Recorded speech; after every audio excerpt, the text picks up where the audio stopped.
Hello बच्चों, आज हम पढ़ने वाले हैं जब एक कोइल जिसके अंदर करंट है अगर उसको मैग्नेटिक फील्ड में रखते हैं तो क्या होता है। तो जब हम किसी मैग्नेटिक फील्ड के अंदर किसी कोइल को रखते हैं जिसके अंदर करंट है तो वो घूमना शुरू हो जाती है अपने सेंटर एक्सिस की तरफ। ठीक है, ये एक कोइल है और इसके अंदर करंट फ्लो हो रहा है एंटी क्लॉकवाइज डायरेक्शन में। इसकी ये लेंथ एल हो गई, ये बी हो गई और ये मैग्नेटिक फील्ड में थीटा एंगल बना रही है जो यहाँ पे हमने लिखा हुआ है। ठीक है, अब क्या होता है, जो इस कोइल का नॉर्मल है वो मैग्नेटिक फील्ड के साथ अल्फा एंगल बना रहा है। ठीक है, अब क्या होता है कि यहाँ पे चार साइड है और चारों साइड में करंट फ्लो हो रहा है।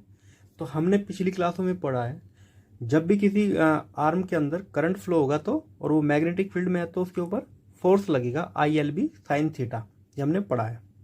बात करते हैं, जैसे यहाँ पे इसको मान लेते हैं F1 फोर्स लग रहा है इसकी तरफ, अब यहाँ पे लग रहा है F2 F3 F4। ठीक है, तो हम देखते हैं इस आर्म के ऊपर कितना फोर्स लगेगा और किस डायरेक्शन में लगेगा। हमारा फॉर्मूला I करंट इसके अंदर है, इसकी लेंथ L है और B मैग्नेटिक फील्ड है। L और B के बीच में कितना एंगल बन रहा है, लेंथ भी इस तरफ है और ये इस तरफ है तो 90 डिग्री एंगल बन रहा है ना लेंथ और B के बीच में, तो साइन 90 होता है 1, आ गया ये। जब हम फ्लेमिंग लेफ्ट हैंड रूल लगाएंगे तो इस साइड पे फोर्स लग रहा है बाहर की तरफ पेपर से अपवर्ड, उसके लिए हम साइन यूज करते हैं डॉट। ठीक है, बात करते हैं F2 के ऊपर करंट I फ्लो हो रहा है, इसकी जो लेंथ है वो B है, IB कैपिटल B जो मैग्नेटिक फील्ड है। और देखो लेंथ इस तरफ जा रही है और जो मैग्नेटिक फील्ड कितना एंगल बना रही है थीटा, तो साइन थीटा। अब जब हम यहाँ पे फ्लेमिंग लेफ्ट हैंड रूल से जब डायरेक्शन निकालेंगे तो वो आएगी नीचे की तरफ। F3 की बात करते हैं, सेम ILB साइन 90, क्योंकि जो लेंथ जा रही है ऊपर की तरफ, मैग्नेटिक फील्ड जा रही है इस तरफ, तो लेंथ के साथ कितना एंगल बन रहा है यहाँ पे 90 डिग्री, 90 रखा। ठीक है, तो इसकी डायरेक्शन क्या आ रही है, इनसाइड द प्लेन, अंदर की तरफ। F4 पे आएगा IBB सेम F2 की तरह, पर इसका जो एंगल है, इसकी लेंथ इस तरफ है, मैग्नेटिक फील्ड इस तरफ है, तो ये जो एंगल बन रहा है यहाँ पे 180 माइनस थीटा। ठीक है, पुट कर देते हैं, sine 180 minus theta sine theta ही होता है। डायरेक्शन आई है इसकी ऊपर की तरफ। अब देखो बच्चों, ये दोनों का मैग्नीट्यूड सेम है पर डायरेक्शन अपोजिट है, तो ये एक दूसरे को कैंसिल आउट करेंगे क्योंकि ये लाइन ऑफ एक्शन भी इनका सेम है। ठीक है, बिल्कुल एक ही लाइन में लगे हुए हैं, तो इसीलिए ये एक दूसरे को कैंसिल आउट कर देंगे। पर F2, एक सेकंड रुको, एक सेकंड, हाँ F2 और F4 तो कैंसिल आउट कर ही देंगे, पर बात आती है F1 और F3 की। ये दोनों मैग्नीट्यूड में सेम है। ठीक है, पर ये क्या है, एंटी पैरेलल है, एक ऊपर की तरफ है एक नीचे की तरफ, और लग भी ये अलग अलग पॉइंट पर रही है, तो इनका पॉइंट ऑफ एक्शन जो है वो भी अलग है। ऐसा करने से क्या होगा, ये कपल बनाएंगे, कपल को ही टॉर्क कहते हैं। ठीक है, तो ऐसा करने से क्या होगा, इन दो फोर्स की वजह से ये कोइल घूमना शुरू कर देगी। किस डायरेक्शन में घूमेगी ये कोइल, ये घूमेगी हमारी क्लॉकवाइज डायरेक्शन में। ठीक है, ये ऊपर की तरफ, ये नीचे की तरफ, तो कोइल हमारी क्लॉकवाइज डायरेक्शन में घूमना शुरू कर देगी। ठीक है, अगर करंट एंटी क्लॉकवाइज है तो कोइल घूमेगी क्लॉकवाइज डायरेक्शन में। ठीक है, इतना क्लियर है। अब आते हैं आगे, जो टॉर्क का मैग्नीट्यूड हमको कैलकुलेट करना है। टॉर्क होता है फोर्स मल्टीप्लाई लीवर आर्म। ठीक है, तो एक इसमें से F1 या F3 का मैग्नीट्यूड उठा लेते हैं, ILB जो आ रहा है हमारा। अब लीवर आर्म की बात करें, इस फोर्स के परपेंडिकुलर हमको लेनी है, तो इस फोर्स के परपेंडिकुलर हमको इस B का क्या कंपोनेंट आएगा, कोस थीटा। ठीक है, क्योंकि मानो फोर्स लग रहा है ऊपर की तरफ, ठीक, तो उसके 90 डिग्री में यही तो आएगा कंपोनेंट, ये कंपोनेंट नहीं आएगा। ठीक है, तो B का कोस थीटा, ये कंपोनेंट लेना पड़ेगा हमको टॉर्क निकालने के लिए, तो हमने लिखा है यहाँ पे B कोस थीटा।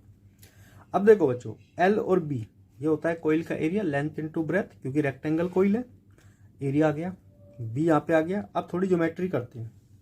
हमें पता है कि अल्फा और थीटा मिलकर 90 डिग्री एंगल बना रहे हैं। ठीक है, तो थीटा आ जाएगा 90 माइनस अल्फा, तो कोस थीटा मतलब कोस 90 माइनस अल्फा, और ये वाली वैल्यू होती है साइन अल्फा। तो कोस थीटा की जगह हम साइन अल्फा रख सकते हैं, यहाँ पे रख दिया मैंने, L और B की जगह A रख दिया है। ठीक, अभी कुछ क्लास पहले हमने पढ़ा था I और A, ये होता है मैग्नेटिक मोमेंट। ठीक है, तो I और A मिलके कैपिटल है, B आ गया, साइन अल्फा आ गया। अब देखो बच्चों, इसको वेक्टर फॉर्म में लिखेंगे तो यह आ जाएगा M क्रॉस B। ठीक है, जब भी साइन अल्फा होता है तो क्रॉस लग जाता है बीच में। अब जो टॉर्क की डायरेक्शन है वो एम और बी दोनों की डायरेक्शन के परपेंडिकुलर होगा हमारा टॉर्क।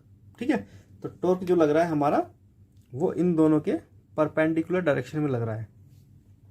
अब बात करते हैं अगर दो अब केस माने यहाँ पे, ठीक है, फॉर्मूला लिख सकते हैं एम बी साइन थीटा और साइन अल्फा या M B cos theta. Sine alpha और कोस थीटा एक की वैल्यू दे रहे हैं। अगर मान लेते हैं हमारे पास कोयल के पास n नंबर ऑफ टर्न है, ठीक है, तो बस क्या होगा, मल्टीप्लाई हो जाएगी n से, तो N I L B capital B sine alpha. तो अब क्या करेंगे, एल बी तो बन जाएगा हमारा ए, तो एन आई ए, ये क्या होता है एन आई ए, ये भी हमारा मैग्नेटिक मोमेंट ही होता है। तो फॉर्मूला रहेगा सेम, पर क्योंकि यहाँ पे n नंबर ऑफ टर्न है। बात करते हैं स्पेशल केस की, अगर थीटा हमारा 0 डिग्री है, 0 डिग्री होगा तो कोस 0 होता है 1, और कोस 0 1 होगा तो ये आएगा m और b। m की जगह लिख सकते हैं एन आई ए, और ये हो गया हमारा b। तो ये होगा मैक्सिमम टॉर्क। कंडीशन कुछ ऐसी होगी, अगर एक कॉइल है तो इस साइड के बिल्कुल पैरेलल जाएगी मैग्नेटिक फील्ड, क्योंकि इसके पैरेलल जाएगी तभी तो इसके 90 डिग्री का एंगल बनेगा यहाँ पे इसके साथ। ठीक है, क्योंकि टॉर्क जो है वो यहाँ से ही प्रोड्यूस हो रहा है, तो यहाँ पे बनेगा 90 डिग्री एंगल। तो मैक्सिमम टॉर्क लगेगा एन आई बी ए।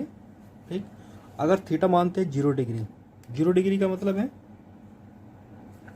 जो मैग्नेटिक फील्ड है वो एंगल कितना बना रहा है 0 डिग्री, ओ 90 डिग्री, मतलब कि इसके साथ बना रहा है 90 डिग्री।